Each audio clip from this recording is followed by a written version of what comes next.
What are the most common challenges companies are facing when creating a marketing strategy, and which mistakes should companies avoid?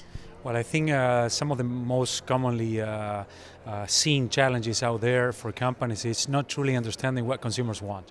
So they give for granted that they've been selling products in some other part of the world sometimes, and they believe that going to a new market, consumers are going to react the same way as in the domestic market. Or even for a new company, a newcomer, even in the domestic market, they just underestimate the complexity of the product category they have.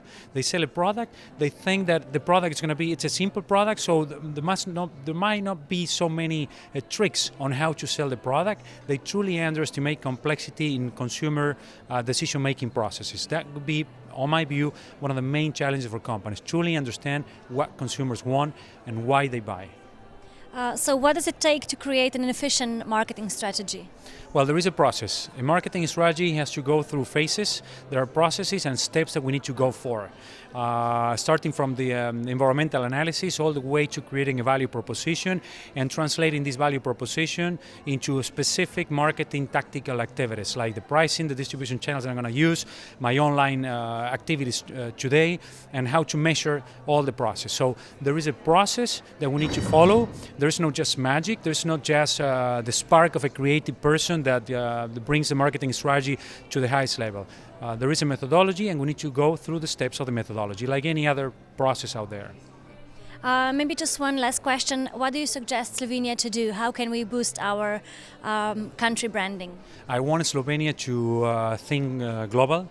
I want Slovenia to find a couple of industries to concentrate and to create a global brand, to be recognized globally for that particular specific product categories. Every country can do that. Slovenia is not the exception. You got a highly educated people here. You rank very well in many competitiveness indexes in the basics of every economy, which is primary education, health, higher education and training. So the basic is there and gives you an advantage over other economies that don't do that well in those pillars. You're ready to take the next step, but you need to position Slovenia as a brand. When we think about Slovenia in other parts of the world, including your neighbors in Europe, they don't know exactly what Slovenia means as a country, what you offer, why are you different from others. We need to build a global Slovenian brand, and for that we need the government, intermediary institutions like the business community working together, and of course a critical couple of individual players that you got it already. You got champions in Slovenia that do well globally. We need to use them to build a global reputed Slovenian brand.